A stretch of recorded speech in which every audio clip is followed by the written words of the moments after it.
Hey guys, you're watching Chaotic TV. We're in the second game of this Best of 5 series. We're on Ohana, and in the top left position you see the red player for Team Incredible Miracle. He is Yoda. And his opponent, currently down one game in this Best of 5, the blue Protoss player, Grubby.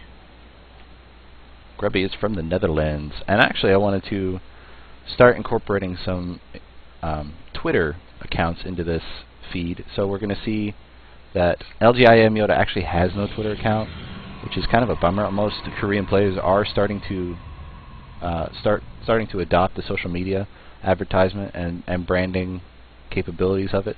Grubby's, on the other hand, since he is self-employed and has no official team except for Team Grubby, he is at Follow Grubby. He has his own team, his own website, all that things. He doesn't do much other than stream occasionally, but yeah, he's pretty much self-made with his incredible achievements in Warcraft 3. Yes, he was very lucrative winnings in Warcraft 3, and he had enough to start his own team and essentially incorporate himself. On Ohana here, I've seen some pretty decent proxy Stargate plays from MC and from I want to say IEM Seed, which, I mean, he's on Yoda's team, but he's a Protoss player. So anyway, I don't think Grubby's really going to be the kind of person that does that.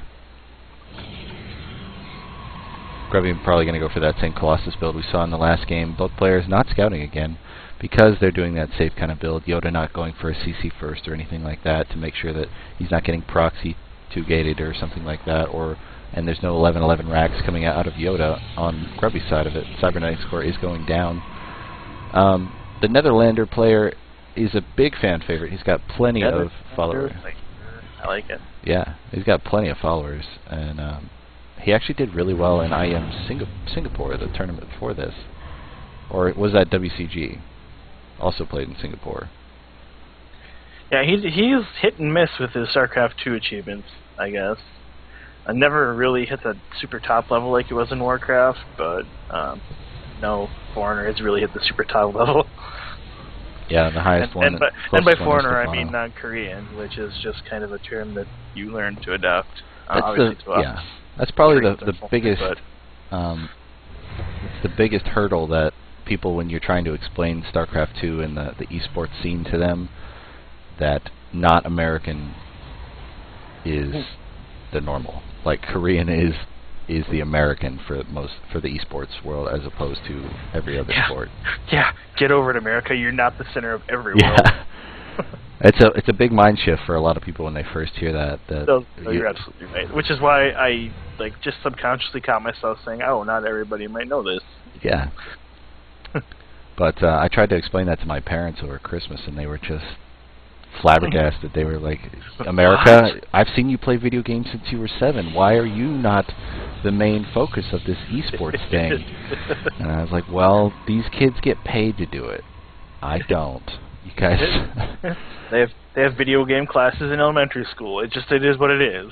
Yeah, it's not like you scolded me for playing as much video games as I did. They're encouraged to do so. Yeah, I mean, you can look at someone like an Olympic gymnast, and they're doing the kind of thing since they're 3 years old. Well, the same thing applies to Korean esports athletes. I guess you can call them athletes.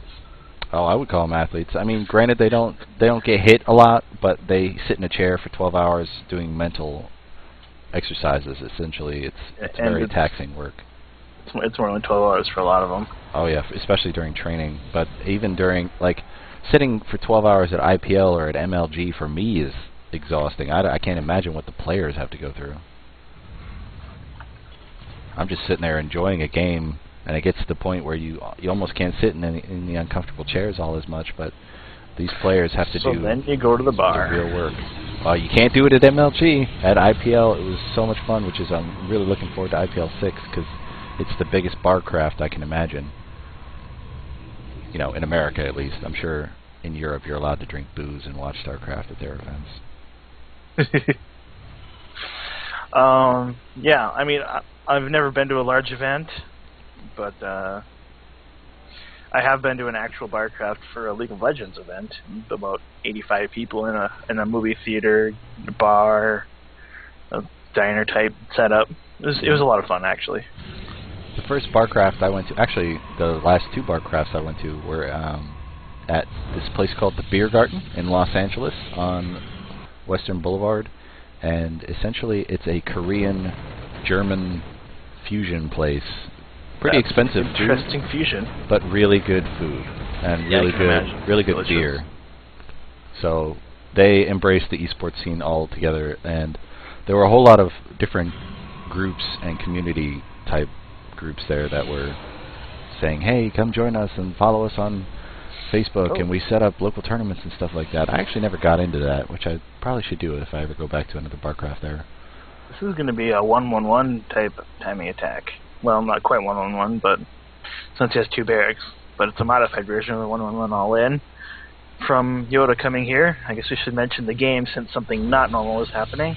We're seeing siege tanks, which you don't very often see in PvP.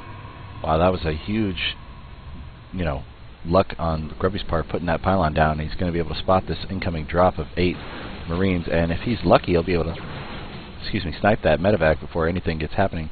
But Yoda is pushing across the map with all of his forces right now, and he's going to be doing a pretty heavy attack on Grubby. Grubby right now with 48 harvesters to the 25 of Yoda. Since Yoda is one basing, the army supply is heavily in his favor. Really scary attack. It's going to come down to force fields here. Great force fields, putting those up, and siege tanks siege for no reason at all, and the high ground vision by these medevacs is going to be oh so crucial. Even more force fields. There are about 8 more left in these sentries. More sentries are coming in to continue the... Here comes the pain from these siege tanks. They can shoot the high ground because they have vision from the medevac. Doing some heavy damage to these 4 stalkers in the high ground. They back off, try to regenerate some shields. He just bought the last time that he's able to buy with force fields.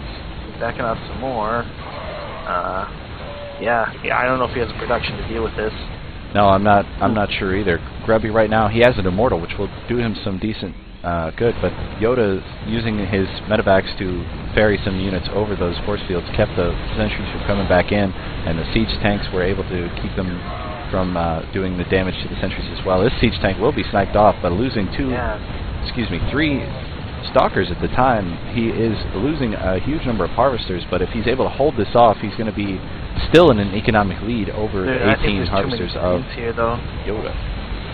Grubby did a really good job waiting for Blink to finish and blinking forward and picking up the sieged up siege tanks, but he just had no answer for this big bioforest. If he's still, he's got a lot of Marines to kill right now. I don't know why I was blanking on that word, but if he's able to do so, he might actually do okay on the harvester count. Actually, no, he's losing too many harvesters right now. The continual stim of Yoda is just going to punish all of Grubby's remaining forces. The probes are actually now getting in the fight, and he GG's to this, as you called it, a modified 1-1-1 attack that seemed to do some great things when you have the right micro to back it up. Yeah, just too many Marines there for Grubby to deal with. Like I said, he did a great job dealing with the siege tanks, which are the scariest part of that attack, but he just didn't have enough results to tank the damage from those Marines. Alright guys, we're going to bring you Game 3 from this Best of 5 series between IEM Yoda and Grubby's Grubby. In just a second, we'll see you soon. Thanks very much.